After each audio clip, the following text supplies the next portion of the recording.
Hello my beautiful वंशन family, welcome to my dream world. आज से हम न्यू स्टोरी स्टार्ट करने वाले हैं, माय सीक्रेट क्रश।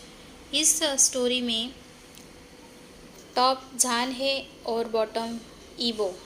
ये जानी एफएफ है। तो चलो कहानी को स्टार्ट करते हैं। मैं तुम्हें पसंद करता हूँ, वांगीबो को इसकी बिल्कुल भी उम्मीद नहीं थी। जियो जान निसंदेह कला का एक जीता जागता सबूत था। वह आकर्षक और बेहद ही सेक्सी से भरपूर। कोई भी इस इंसान के साथ एक रात तो कम से कम बिताना चाहेगा, और वह इंसान सामने से कह रहा है कि वो मुझसे प्यार करता है। ईबो के लिए तो ये भगवान का आशीर्वाद, गॉड गिफ्ट जैसा ही था। वह अपने मन में सोचता है, आखिर ये दोनों इंसान यहाँ तक कैसे पहुँचे। इसलिए कहानी कुछ घंटों पहले वन नाइट बार, जो 24/7 कैफ़े बार शंघाई में स्थित है। यह आमतौर पर भीड़ भाड़ वाला रहता है, लेकिन आज नहीं था। ये एक गे बार है। क्योंकि आज फ्राइडे है तो वहाँ ज़्यादा लोग नहीं थे, लेकिन शाम 7 बजे के बाद एक इंसान वहाँ आता है जो अपना दुख कम करना चाहता था। वो इंसान बार काउंटर पर बैठता है, कुछ ड्रिंक ऑर्डर करता है और लगातार एक के बाद एक ड्रिंक पीते ही जाता है। बारटेंडर कहता है, क्या हुआ है तुम्हें, आज इतना ड्रिंक क्यों कर रहे हो। वो इंसान सामने वाले को देखकर अपना टुकड़ा सुनाना स्टार्ट करता है। तभी एक इंसान एक वेटर को डांट रहा था, क्या तुमने अंधे हो, तुमने मेरे महंगे सूट को बर्बाद कर दिया, कमबख्त इंसान। और उस वेटर को मारने ही वाला था कि तभी एक वह इंसान जो ड्रिंक पी रहा था अचानक उस इंसान के सामने आता है और वेटर को अपने करीब करते हुए कहता है, तुम्हारी हिम्मत कैसे हुई मेरे बॉयफ्रेंड को छूने की। वेटर सदमे में उस इंसान को देख रहा था। क्या जान तुम पागल हो, जान ने वेटर को देखते हुए कहता है। चुप रहो ईबो, और तुमने आज वेटर के क्लॉथ क्यों पहने हैं। हाँ दोस्तों, ईबो कोई वेटर नहीं है। वो वो तो ईबो के अपने पिता ने पनिशमेंट के दौर पर कुछ दिनों के लिए उस पॉकेट मनी देना बंद कर दिया है, इसलिए वो वेटर की जॉब कर रहा है, जो भी अपने ही एक बार में। आगे देखते हैं। जान की बातें सुनते हुए ईबो आगे के आते हुए कहता है, मेरे पास पैसे नहीं है और पापा ने मुझे मनी देना भी बंद कर दिया। जान हंसते हुए कहता है, वाह वाह वाह, क्या बात है, आखिर तुम बिगड़ेल बउआ आए दिन कहीं ना कहीं मुसीबत मोल लेते हो। ईबो कहता है, जानगे आप ऐसा नहीं कह सकते, आखिर मैं एक बच्चा हूँ और मुझे अभी भी अपनी ज़िंदगी जीनी है। जान कहता है, क्या तुम आप बीमार हो और बच्चा लगभग 21 साल के गधे हो, फिर भी अपना दिमाग 3 साल के बच्चे जितना है। इन दोनों की तुतु में शुरू ही थी। तभी वो इंसान जिसके कपड़े गंदे थे वो आगे आते हुए कहता है, आप लोगों का झगड़ा जारी रखना, पहले मेरे कपड़ों के बारे में क्या। जान उसे पैसे दे देता है और फिर उससे बार में ड्रिंक करने लगता है। वो आगे आते हुए कहता है, जानगे आप तो डेट पर जाने वाले थे ना, तो आप यहाँ क्या कर रहे हैं। जान ईबो की ओर देखते हुए कहता है, तुम्हें किसने बताया ईबो। ईबो कहता है, मैं आप जब अपने मेरे भाई से बात कर रहे थे तब मैंने आपकी बातें सुनी। अच्छा, तो अब बताओ कि आप कहाँ यहाँ क्यों हो। जान अपने पाउटी फेस के साथ कहता है, वो बेहद ही बदसूरत और बोर किस्म की औरत थी, और अपने अजीब अजीब फेस बनाते हुए ईबो को बताता है। जान की इन हरकतों को ईबो देखते हुए ज़ोर ज़ोर से हंसता है। जान जो बिन्नी बात नशे में था, ईबो को अपनी ओर खींचते हुए कहता है और शर्माता है, ईबो मैं तुम्हें पसंद करता हूँ।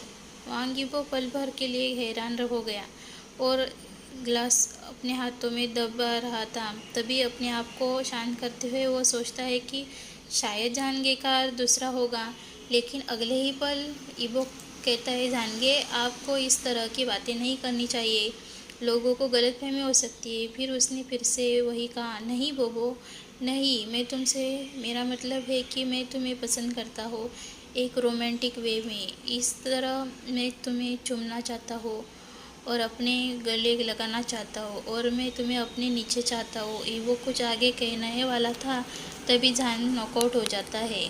ईवो को इतना शौक लगता है कि जान को उसके बारे में ऐसा सोचते हैं। जान को घर ले जाने की मदद करता है। ईवो को पता था कि जान बेहद ही आकर्षक इंसान है। उसके लंबे पैर, मजबूत बॉडी, लंबा सा कद, ब्रॉड चेस्ट, चौड़े कंधे, उसके नीचे के वो सेक्सी सा तिल जो उसे चूस सकता है। फिर वो कहता है, अरे ये मैं क्या सोच रहा हूँ, और अपनी जानगी के बारे में। ईवो जान को जान के कमरे घर के अंदर कमरे में छोड़ने के लिए जाता है। वो उसकी ईवो की हालत ख़राब हो जाती है क्योंकि जहान का पूरा शरीर जहाँ ईवो के ऊपर था। ईवो लड़खड़ाते हुए जहान को उसके कमरे में ले जाता है। जैसे तैसे ईवो जहान को कमरे में ले जाता है, लेकिन जहान ने ईवो को भी अपने साथ बिस्तर पर गिरा दिया। जब ईवो उठने की कोशिश करता है तब ईवो के ऊपर आता है। जहान की ऐसी हरकत पर ईवो घबरा सा जाता है। जहान ईवो के दोनों हाथ अपने हाथों से ईवो के सिर के ऊपर करता है और ईवो अपने आप को छुड़ाने की पूरी कोशिश करता है, लेकिन जहान ने की ताकत के आगे वो हार जाता है। जहान ईवो को बुरी तरीके से किस करता है। ईवो के लिप्स पर बाइट करता है जिससे ईवो आह निकल जाती है। इसका फ़ायदा उठाते हुए जान ईवो के मुंह के अंदर अपनी टंग इंजर्ट कर देता है। ईवो को के मुंह का पूरा स्वाद लेते हुए वो ईवो के बॉडी पर अपना हाथ घुमाने लगता है। ईवो भी अगले ही पर पिघल जाता है और अब वो कुछ सोच नहीं पा रहा था। जान ईवो लेकिन अगले ही पल ईवो ने सोचा नहीं था। ईवो की पैंट जान उतार देता है और जहाँ ईवो की प्रॉपर्टी अपने मुंह में लेता है। जान की इस हरकत पर ईवो को दीवाना बना दिया था। अब वो जान को अपने अंदर फील करना चाहता था। वो वॉन के बीच में कहता है, जान को क्या आप मुझे बेहतर फील करवाना सकते हो? बस अगले ही पल दोनों नेकेड थे। जान ईवो पर प्रिपेयर करता है और उसके अंदर इंजर्ट करता है। ईवो बस मौन और मौन करने लगता है। उस कमरे में दोनों की आवाज़ें गूंज रही थी। दोनों इतने खोए हुए थे। ईवो की कामुकता ईवो पर हावी हो चुकी थी। जान नशे में था। दोनों क्या कर रहे थे? जब जान और ईवो दोनों अपनी को पछतावा होगा, लेकिन ईवो इस पल का आनंद ले रहा था। जान ईवो को सुबह 5 बजे तक नहीं छोड़ता। ईवो का बुरा हाल था। जान वैसे ही सो चुका था, लेकिन ईवो को पता था जब जान उठेगा तो उसे बुरा लगेगा, इसलिए वो वहाँ से जाने वाला था। डिसाइड करता है। वो खुद को और जान को क्लीन करता है। उसके बाद अपने कपड़े पहनता है और जान को भी कपड़े पहनाता है। साथ में वहाँ सब क्लीन करने के बाद वहाँ से निकल जाता है। जान जब दूसरे दिन दोपहर तक उठता है तो उसे भारी सिर दर्द होता है। बटलर उसे हैंगआउट सूप देता है। उसे पीने के बाद जान को अच्छा लगता है। जान जब शावर लेता है तब उसे अपने शरीर के ऊपर कुछ मार्क्स और अपनी पीठ पर कुछ खरोंचने के निशान दिखते हैं, लेकिन वो उसे इग्नोर करता है। शावर करने के बाद वो लंच करता है और ऑफिस के लिए चला जाता है। इन दिनों वह बहुत व्यस्त था